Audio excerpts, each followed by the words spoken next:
a todos mais uma vez pela oportunidade de trabalho, de exercitar atividade dentro de um centro espírita, que é, particularmente para quem vos fala, é onde nós conseguimos manter o equilíbrio, a tranquilidade diária, semanal, não muito longe de um centro espírita. Toda vez que eu tentei me afastar ou ficar um tempo afastado, nós aprendemos que não podemos mal baratear aquilo que já foi nos apresentado em uma encarnação. Então a doutrina espírita não vem a todos por acaso, não vem por coincidência, vem no tempo correto. E se já fomos apresentados a essa querida doutrina, nós não devemos, em respeito primeiramente ao nosso anjo guardião, aos benfeitores espirituais de cada centro espírita, onde estamos temporariamente matriculados, se não fazemos muitas vezes por nós mesmos, devemos entregar nossas energias e nossas forças a eles, porque sabe lá Deus há quanto tempo que Jesus não vem nos convidando para chegarmos até aqui, num centro espírita.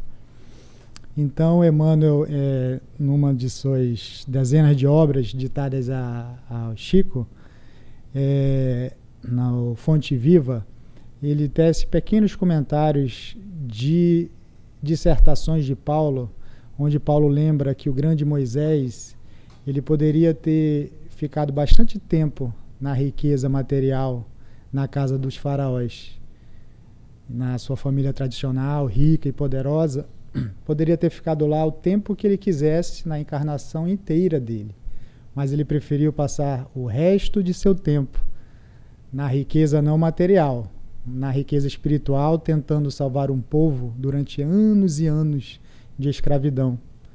Então ele passou o tempo todo que ele se descobriu assim, talvez necessitado e intuído para realizar o que ele realizou, em companhia de Deus e de bastante sofrimento.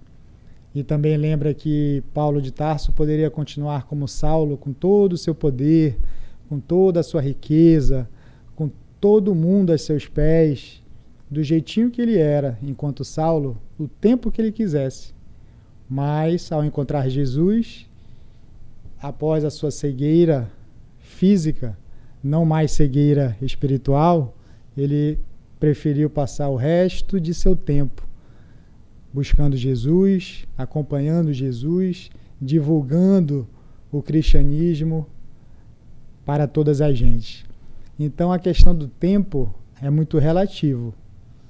Nós podemos passar um tempo, o tempo é o mesmo para todos. As 24 horas do dia é 24 horas em qualquer lugar do planeta Terra, independente de fusos horários. Tem dias mais curtos, tem noites mais longas, tem noites mais curtas e dias mais longos, mas ainda assim as 24 horas são sempre as mesmas. Então aquilo que nós vamos fazer com o nosso tempo é de nosso respeito. O valor que nós vamos dar ao tempo cabe a nós, a nossa responsabilidade. Então, se Deus criou o tempo, se Deus está fora do tempo, e da mesma forma que Deus criou os minerais, os vegetais, os animais e os seres humanos, e se Ele também criou o tempo, o mesmo respeito que nós devemos ter para com os outros, para com os animais, para com os vegetais, para com os minerais, nós devemos ter com o tempo.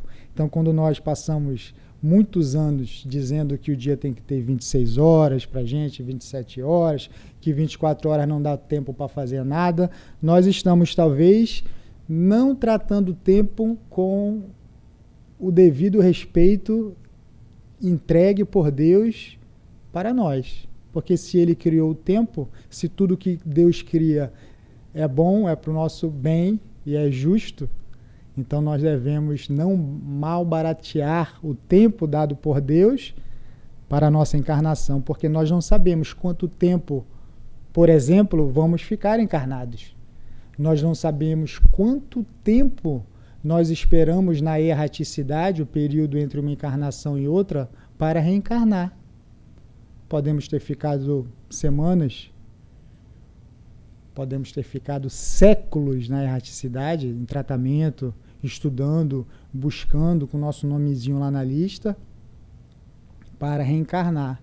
Aí quando chegamos aqui, nós pensamos de novo que tudo é festa, que nós não podemos ser contrariados, que nós não podemos ser magoados, nós temos que viver felizes o tempo inteiro, que tudo é festa, e não é bem assim.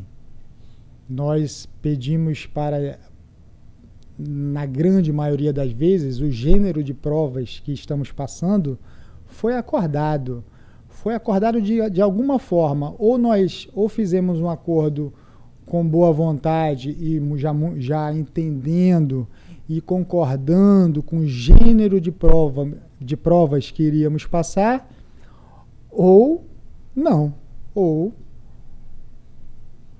reencarnações com gênero de provas que você deve passar, independente se você as aceita ou não, que lá no final, lá no fundo, é para o nosso bem. Então nós trouxemos aqui um personagem muito importante na doutrina espírita, que soube aproveitar o seu tempo desde a sua infância até a sua desencarnação. Então, em 1º de janeiro de 1846, nascia Leon Denis, um homem que, muito jovem, antes dos 21 anos, já era chamado pelos demais como sucessor de Allan Kardec. Quanta responsabilidade! Mas Leon Denis iniciou os seus estudos um tanto quanto tardio, lá pelos 9 anos de idade, porque a sua família passava por muitas necessidades materiais, financeiras. Então ele só conseguiu ser levado a uma escola, a um colégio, lá entre seus 8, biografias dizem 8, 9 anos de idade. Ele nasceu em Folgues, na França. E aos 11 anos ele já teve que parar de estudar, por ter que ajudar seus pais em casa, não tinha tempo para levá-lo à escola, então a educação de Leon Denis foi interrompida. E depois eles se mudaram para Tours, na França, para uma outra cidade. E com 16 anos, entre estudos, mais ou menos, muito trabalho, ajudando seus pais, ele viu que ele não tinha tempo, que durante o dia ele tinha que ajudar seus pais, então ele se matriculou numa escola para educação de jovens e adultos à noite, porque, como ele dizia, não podia perder tempo. Então ele estudava à noite e continuava a ajudar seus pais durante o dia. Porém, Leon Denis tinha uma inquietude interna que as matérias usuais, as matérias normais do colégio, como ele dizia, não o acalmavam. Então ele estudava, ele era apaixonado pela geografia, pela história, pelas ciências naturais, mas ainda assim muito inteligente, muito esperto, mas algo incomodava que ele, mesmo estudando tudo que ele já estava vendo e que ele iria estudar até a sua idade adulta, algo internamente ainda o incomodava. Então ele foi buscar na religião, mas como palavras do próprio Leon Denis, e eu fui e tentei passar por todas as alternativas de crença. A alternativa da crença católica, mas também não acalmou meu coração. Fui até o ceticismo materialista, mas também não encontrei em nenhuma parte a solução do mistério da vida. Em nenhuma parte encontrou o problema universal que ele buscava. E isso ele com 16 anos de idade. Quando Leon Denis, nessas idas e vindas entre trabalho, casa, colégio, trabalho, casa, colégio, ele passava sempre em frente a uma livraria na Rua Nacional.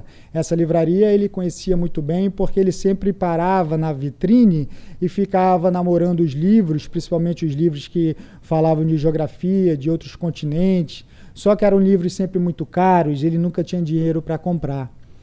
Quando Leon Denis completou 18 anos de idade, ele, nessas idas e vindas, passando em frente à livraria, um livro chamou a atenção.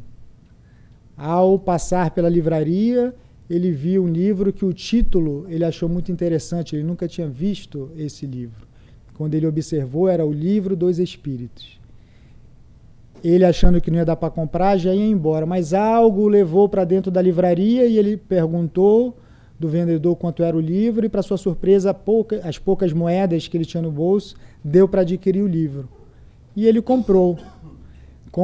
Como diz o próprio Leon Denis, eu adquiri o exemplar e nele lhe assimilei todo o conteúdo fervorosamente. E ali encontrei no Livro dos Espíritos uma solução clara, completa e lógica para o problema e para o mistério da vida. Então, no Livro dos Espíritos, ele finalmente acalmou a sua inquietude interna. Então, isso era em 65, 66. Então, ele soube que haviam outros livros codificado por Allan Kardec. Então, ele buscou o Livro dos Médios, que foi publicado em 61, o Evangelho segundo o Espiritismo,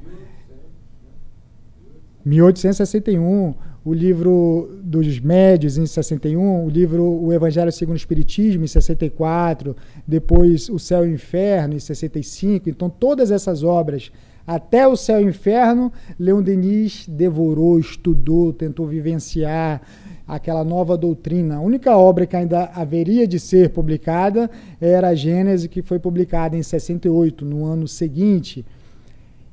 Mas quando Leon Denis tinha 21 anos de idade, quando ele fez 21 anos de idade, ele fez parte de uma organização, de um evento. Então, ele foi um dos organizadores principais de um evento que ele soube que o próprio Allan Kardec iria realizar uma palestra na sua cidade, em Tours, na França. Então, ele se apressou, conseguiu ser um dos organizadores, porque ele não podia perder a oportunidade, perder tempo de ver pela primeira vez o codificador em pessoa.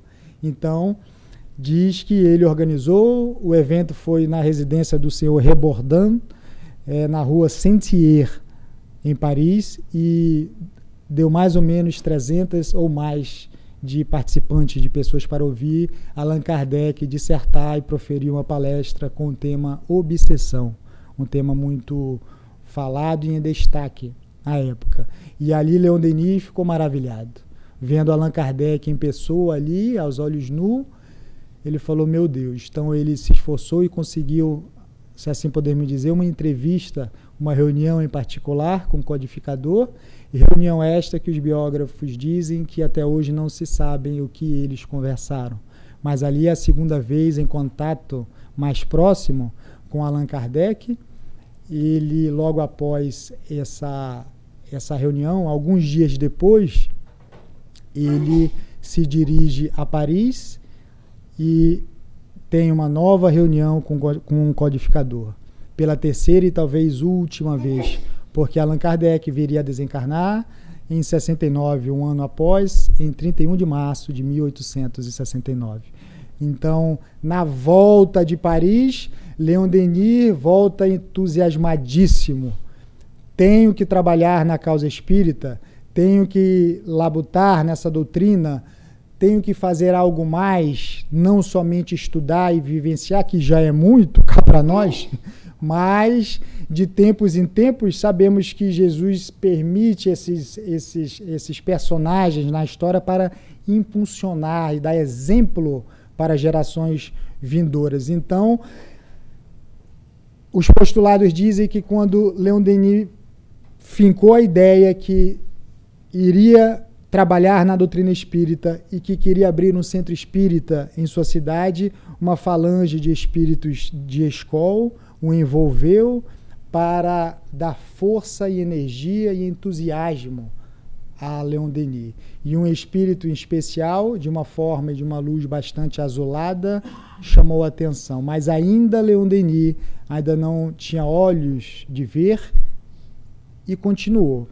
E isso aconteceu. Leon Denis abriu o seu primeiro centro espírita do grupo da rua Signe, em Tours, na sua cidade, e na primeira noite de atividades, após os estudos, teve uma reunião mediúnica e os poucos médios presentes na reunião, alguns médios videntes, observaram que um espírito azulado, de uma luz bastante diferente, azulada, que não era um azul normal visto aqui na Terra, sempre envolvia Leon Denis, e perceberam que a entidade gostaria de se manifestar.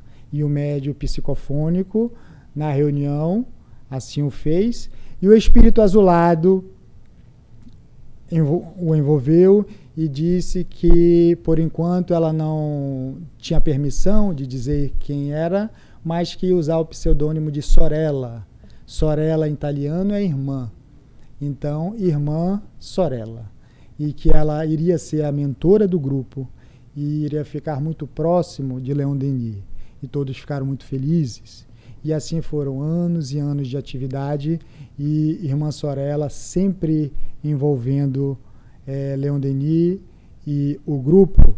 E numa noite, pela primeira vez, ela se apresenta e envia uma mensagem diretamente a Leon Denis, dizendo: meu filho, nós sempre te sustentaremos. Tu fostes escolhido para uma missão útil aos homens. As vicissitudes te assaltarão, mas nós estaremos sempre contigo a te sustentar. Não temas. Deves se acostumar e deves ter o hábito, a partir de agora, de defender, de esclarecer e de consolar os homens, as pessoas, sob os auspícios e a luz da doutrina espírita, daqui para frente. Nunca esqueça disso. E Leon Denis tentou ao seu máximo, o tempo inteiro de sua encarnação, colocar em ação aquilo que a mentora do grupo sempre o orientou. E os anos se passaram, mais ou menos 25 a 30 anos depois, em 1890, muitos livros de Leon Denis já publicados. Leon Denis resolve abrir o segundo centro espírita, agora na rua do Rempart, na mesma cidade. E abre-se o segundo centro espírita, atividades, estudo, evangelho, reunião mediúnica, tudo tal qual como deve ser. E na primeira reunião mediúnica desse segundo centro espírita, já em 1890, a mesma entidade azulada se apresenta. Leon Denis, a essa época, já tinha a mediunidade de psicografia e de vidência também. E percebe pela primeira vez um espírito azulado. O mesmo, a mesma mentora, a mesma irmã Sorella. Mas a irmã Sorella, nessa noite, traz um amigo que iria dividir, se podemos dizer, a mentoria desse segundo centro espírita. E apresenta o irmão. O irmão era Jerônimo de Praga. Jerônimo de Praga, entre 1379 e 1414, foi um importante teólogo e filósofo e um dos precursores da reforma protestante da Igreja Católica. E Jerônimo de Praga se apresenta ao grupo, em especial a Leon Denis, e diz: meu filho, siga neste caminho que já está aberto à sua frente. Marcharei contigo sempre que necessitares. Não tenha temor, coragem, siga. E assim, Leon Denis, aproveitando o tempo de sua encarnação, sabendo agora que também tinha Jerônimo de Praga por trás, além da irmã Sorella, se sentiu mais ainda fortalecido e fortalecida a sua fé para divulgar a doutrina espírita. Mas a essa época eram outras épocas, então a doutrina espírita era atacada de todas as formas. Então, porque como eram outras épocas, Leon Denis precisava ser não somente um confrade espírita dentro do centro espírita. Não foi à toa que ele foi intuído, ele foi, entre aspas, nomeado, escolhido e assim aceitou. Ele defendia a doutrina espírita em todos os cantos. Então, sempre que a igreja, em alguns anos, por exemplo, estava muito acirrada, digamos assim, as ideias contra o espiritismo, ele trouxe a lume o livro O Cristianismo e o Espiritismo, lembrando ao povo francês e a todos os povos, inclusive tem esse livro aí na livraria, a similaridade das ideias do Cristo na época do cristianismo ainda mais puro, sem os diversos dogmas, tal qual o espiritismo, trazendo a similaridade, a comparação entre as religiões, entre as doutrinas, e que mostrando aonde, em que tempo e como, de alguma forma, a igreja foi para outros caminhos. Então, esse livro fez bastante sucesso. Numa outra época, Leon Denis se viu envolto de uma filosofia que estava crescendo muito à época, que chamava niilismo.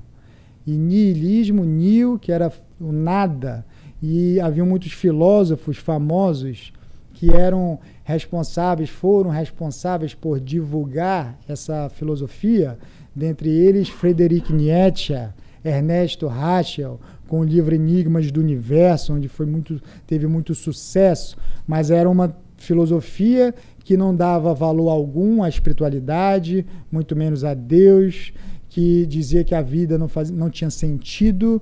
Era uma filosofia muito existencialista, materialista, e Leon Denis, mais uma vez, não se deixou por vencido. Se preparou, pesquisou, estudou, psicografou e traz ao mundo o livro O Problema do Ser, do Destino e da Dor, trazendo a doutrina espírita de uma forma sintetizada em vários assuntos, dando destaques a todos os assuntos da doutrina espírita para confrontar com essas ideias que estavam muito à voga, que estavam fazendo muito sucesso na França e em outros países da Europa. Então vemos que foi um ser humano que estava sempre antenado à frente de seu tempo, e sempre que ele sentia no ar da atmosfera ideias muito contrárias, ideias muito perniciosas, ideias muito materialistas, negativas, principalmente contra as ideias que ele abraçava da doutrina espírita, ele se debruçava nos estudos e, com a ajuda dos demais trabalhadores, das suas intuições, inspirações, psicografia, trazia livros que até hoje são um verdadeiro sucesso. Mas, em uma noite particular, nesse segundo centro espírita, a entidade azulada de Sorella se apresenta e diz a Leon Denis que finalmente teve permissão, depois de uns 40, 50 anos, de dizer o seu nome. Não iria mais se apresentar pelo seu pseudônimo Sorella. E todos ficaram muito surpresos, muito entusiasmados. Então a entidade azulada, através de um fenômeno chamado rapport, ou efeito físico de transporte, efeito esse que é quando a entidade espiritual ou retira ou introduz em um ambiente um objeto. Então a entidade introduz no ambiente, aos olhos nus, um ramalhete de lírios, e entrega o ramalhete de lírios a Leon Denis e diz: eu sou Jeanne de Dorreme. Jeanne de Dorreme era Joana d'Arc. Joana d'Arc, porque a sua cidade natal era Dorreme, uma província da França, na qual ela, entre 1412 e 1431, em sua reencarnação, levou a França pela primeira vez à vitória do domínio da Inglaterra numa guerra que já durava 100 anos. Guerra essa conhecida como a Guerra dos 100 Anos. Então, Jeanne de Dorreme, ou Joana d'Arc, aos 17, 18 anos, leva a França pela primeira vez à vitória contra os ingleses, e ela fica muito, muito famosa. Mas, numa segunda tentativa de domínio inglês à França, Joana d'Arc é capturada, é presa, torturada, e sabemos o final, levada à fogueira, diríamos fogueira dos dogmas, fogueira do orgulho, fogueira das vaidades da época. E mais, quase 5 séculos depois, quase 500 anos depois, especificamente em 1920, o Papa Bento XV a canoniza. E Joana d'Arc passa a ser chamada Santa Joana d'Arc. E é uma das padroeiras da França. Então, Leon Denis fica maravilhado. Então, o espírito azulado, que estava comigo quase a minha encarnação inteira, é a senhora Joana d'Arc, sim.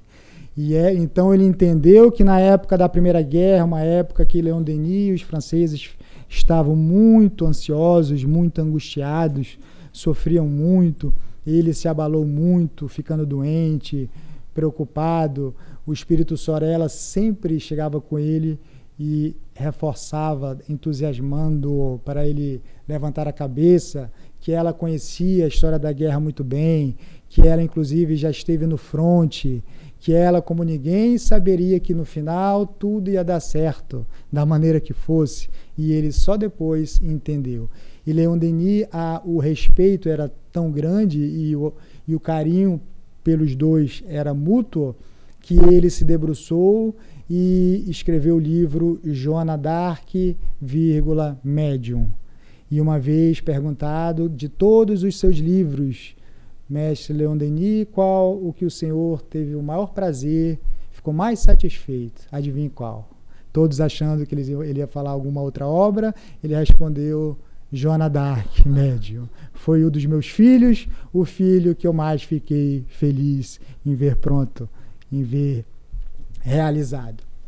Então, no quase final da encarnação de Leon Denis, quase aos 81 anos de idade, que ele desencarnou em 12 de abril de 1927. Antes de sua encarnação, Jerônimo de Praga chega com ele e diz: o que foi? Está cansado? Sim, já estou um pouquinho cansado, né? Tenho 80 anos, acho que eu já fiz o que era para ser feito. Isso são palavras nossas, tá? Não sei se ele falou assim, mas acho que agora eu devo desfrutar de uma aposentadoria, downtime, em francês, né? E Jerônimo de Praga diz: não, você ainda vai publicar mais 2 livros. Mas ele não chega a publicar 2 livros, mas ele publica o seu último e derradeiro livro, chamado Gênio Céltico e o Mundo Invisível. Uma obra-prima que fala sobre o mundo celta, sobre os povos célticos e sobre a ascendência espiritual dos celtas aos franceses. A raça francesa vem da raça céltica. Então, ele também mostra nesse livro a similaridade entre o druidismo e a filosofia espírita. Muito interessante. E mais interessante ainda, na parte final do livro, nas últimas páginas, nos últimos capítulos do livro, vem numa dissertação e numa comunicação raríssima após a sua desencarnação, o próprio Allan Kardec disserta sobre vários assuntos em várias páginas, o próprio Allan Kardec. E também Jules Michelet, um famoso historiador, artista e escritor francês, que foi o primeiro a relatar toda a história da França até a Revolução Francesa, e traz também dissertações neste livro, e para comprovar, para simbolizar essa proteção entre Joana d'Arc desde talvez da infância de Leon Denis até a sua desencarnação, as últimas páginas do último livro de Leon Denis são páginas todas elas ditadas, psicografadas de mensagens de Joana d'Arc, todas elas assinadas no final, Joana d'Arc. Joana d'Arc, até a última página do livro, creiamos nós, que é para dizer: estou contigo até o último tempo de sua encarnação. Então vamos vendo com esse exemplo que nós devemos muito à espiritualidade, e agora que já fomos apresentadas a ela, a ele, a eles, a elas, devemos ter mais carinho com o tempo. Não estamos aqui por ser exemplo de nada, pelo contrário, toda vez que exercitamos a a ação de proferir um diálogo como este é uma forma de estar sempre nos lembrando a nós mesmos para tentar fazer aquilo que nós já falamos tanto. Então vamos ter mais carinho com o nosso tempo, muitas vezes da mesma forma que fazemos ao levantar da cama pelos nossos filhos. Às vezes não temos nem forças, nem energias por algum tempo de nossa encarnação, ou por não gostar, ou por achar que não deve estar fazendo o que está fazendo, mas fazemos pelos filhos, por exemplo. Devemos fazer muitas vezes pela espiritualidade. Não sabemos o quanto eles já fizeram por nós. Podemos ter uma leve e muito imperfeita ideia, mas nós não sabemos. Sabemos um pouco desta encarnação e olhe lá. Não sabemos há quanto tempo eles já estão nos convidando para nós, por exemplo, usarmos melhor o nosso tempo de uma forma mais carinhosa, de uma forma mais assertiva, porque depois, não, ao chegarmos numa idade já mais madura ou mais no plano espiritual, não vamos poder, até podemos falar o que quisermos, na verdade, mas não devemos depois, principalmente sendo espíritas, dizer que nós não sabíamos o que sabemos.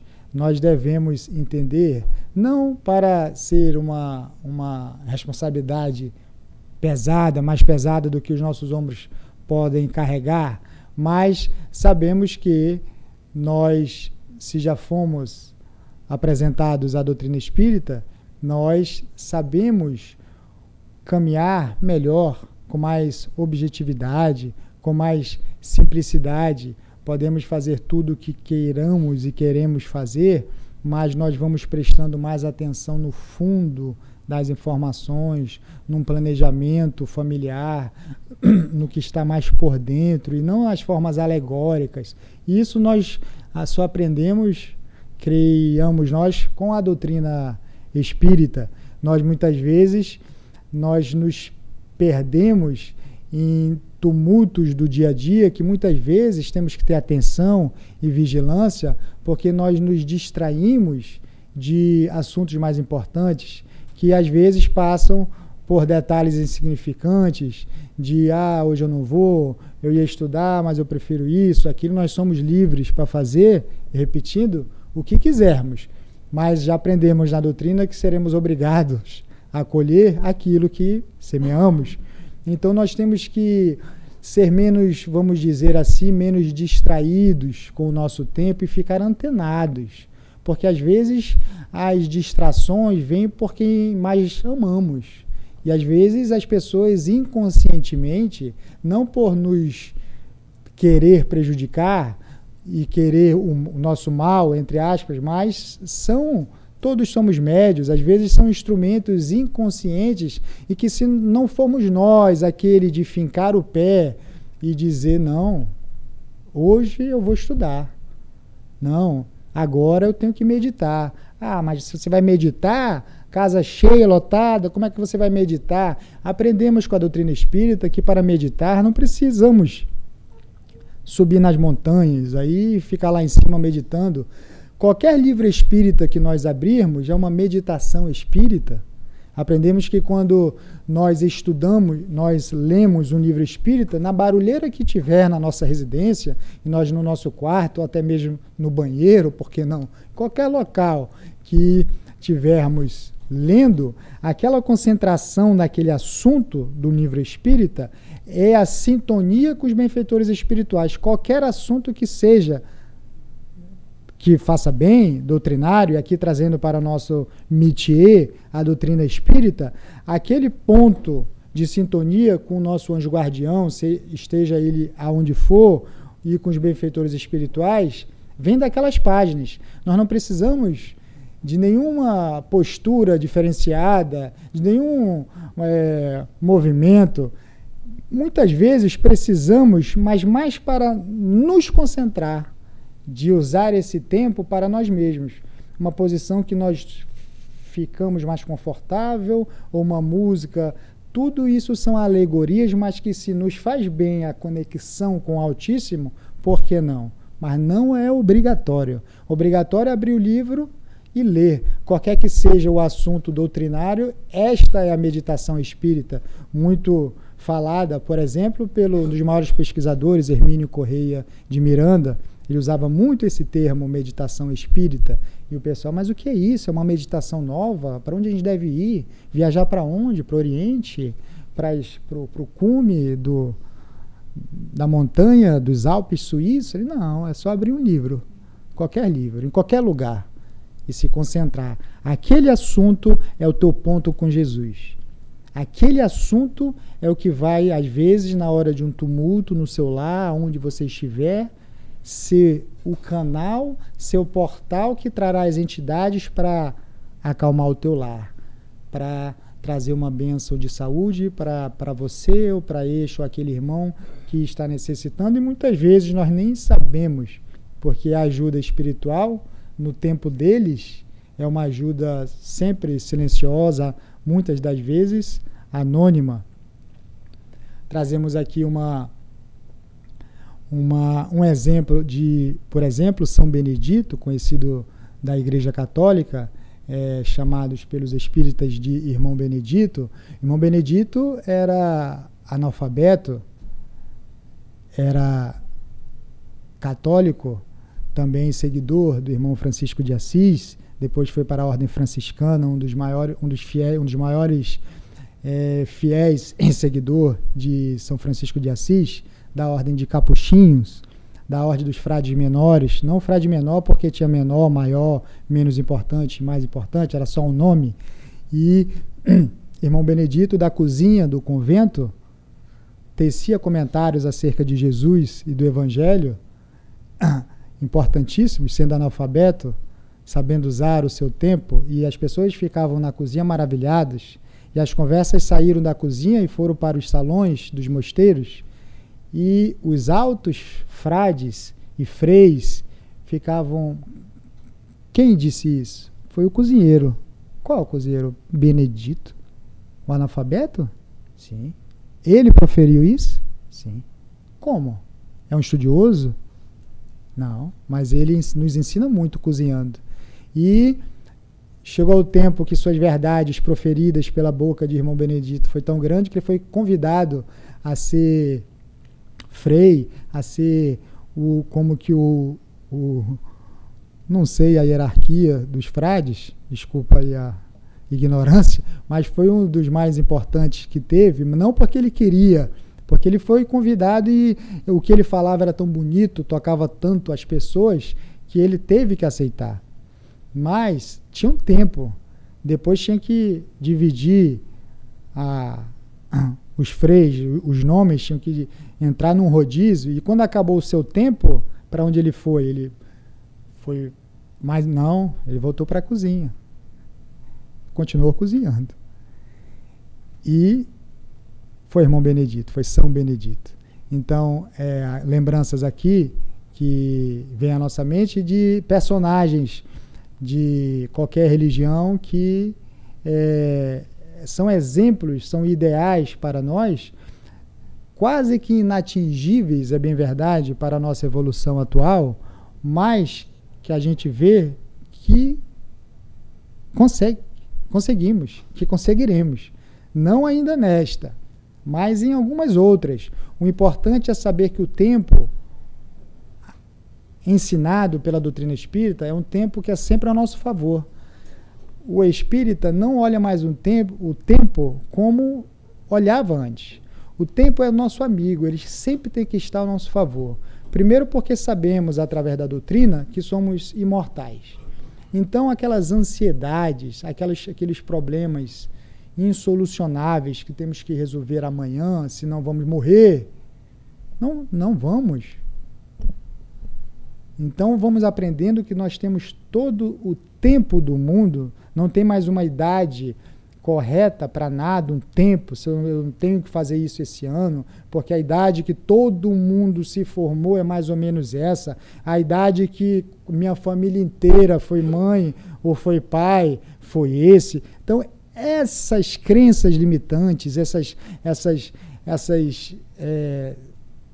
falácias, por que não dizer, uma vez espírita, isso tudo cai por terra, porque vamos aprendendo que todos nós temos o nosso próprio tempo para tudo. Então vamos aprendendo, e com isso, aprendendo através da doutrina espírita, nós nos tornamos uma pessoa cada vez mais calmas, menos ansiosas, porque nós respiramos mais, nós rezamos mais, pedimos mais a Deus que nos ajude, e a solução de alguma forma vai vir, não muitas vezes como queremos e nem quando queremos, mas vai vir em algum momento. Então nós vamos vendo que se nós fizemos tudo que estava ao nosso alcance para solucionar um problema naquele tempo que tínhamos, fiz tudo que estava ao meu alcance, fiz. Tentei de tudo, com honestidade, dentro de uma moral, sem enganar ninguém, sem passar perna em ninguém, sem querer ser esperto, porque a esperteza é descoberta, como dizia Chico, e vira uma vergonha.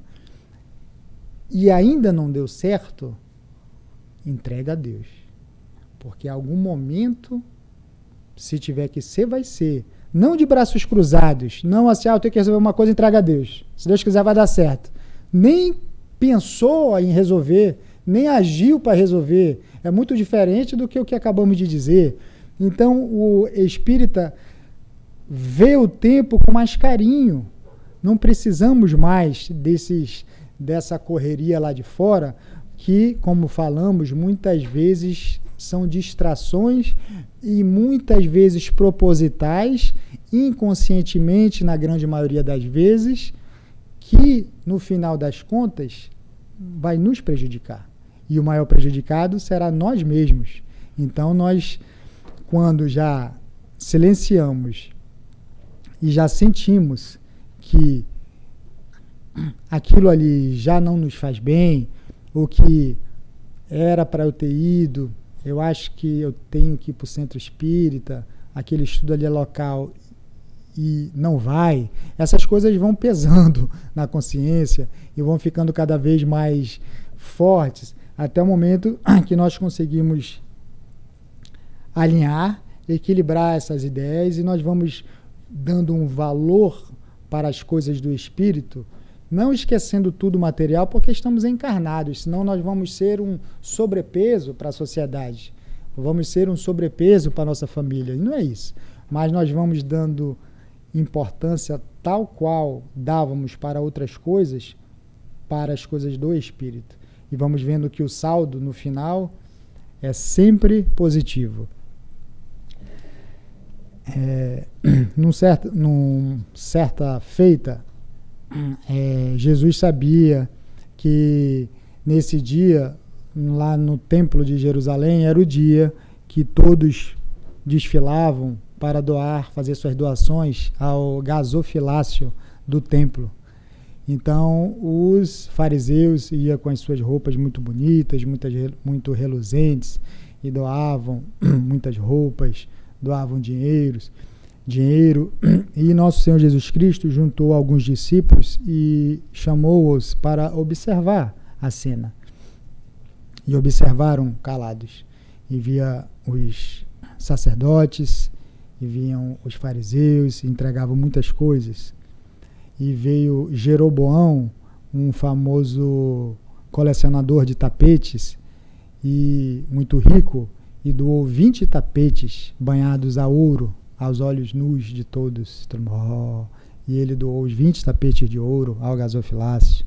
E Judas, sempre Judas, neste momento, chegou Jesus, a impressão minha, ele doou todos esses tapetes banhados a ouro, o senhor viu? Vi, Judas. Bendito seja Jeroboão, por alguma razão ele doou. Tá. E depois veio Zacarias, ele era perfumista, e ele doou 100 perfumes na frente de todos. Tirou de uma caixa 100 perfumes e deixou lá no templo para doação. E os apóstolos observando. Depois veio uma viúva de Cã.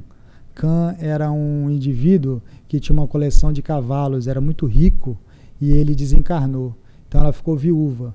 E ela pegou os cavalos, que davam muito trabalho, e ela não sabia cuidar, e vendeu para os romanos. E vendendo para os romanos, ela ficou com uma quantia de dinheiro muito grande. E ela deu praticamente tudo nesse dia no templo. Entregou também. E os apóstolos observando, e Jesus, bendita seja, esposa de Cã. E assim foi. Efraim, o levita, também chegou, tirou de uma bolsa e contou na frente de todo mundo 200 moedas e doou a gasofilácio ao templo. 200 moedas. E nisso vem uma viúva e, com muito sacrifício, tira do bolso só as 2 moedinhas famosas e entrega ao gasofilácio.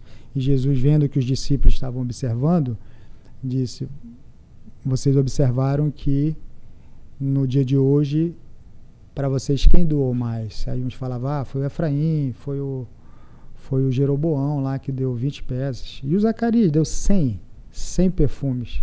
Somados o Zacarias, deu mais. Para mim ele é o número 1 até agora. Jesus, não. Até o momento, quem doou mais foi essa pobre viúva, que doou só 2 moedas. E tudo bem. E o tempo foi passando, o término das doações foi se findando, o povo foi andando, foi indo embora, os discípulos se dispersaram, e o único discípulo que ficou com Jesus foi Simão Pedro.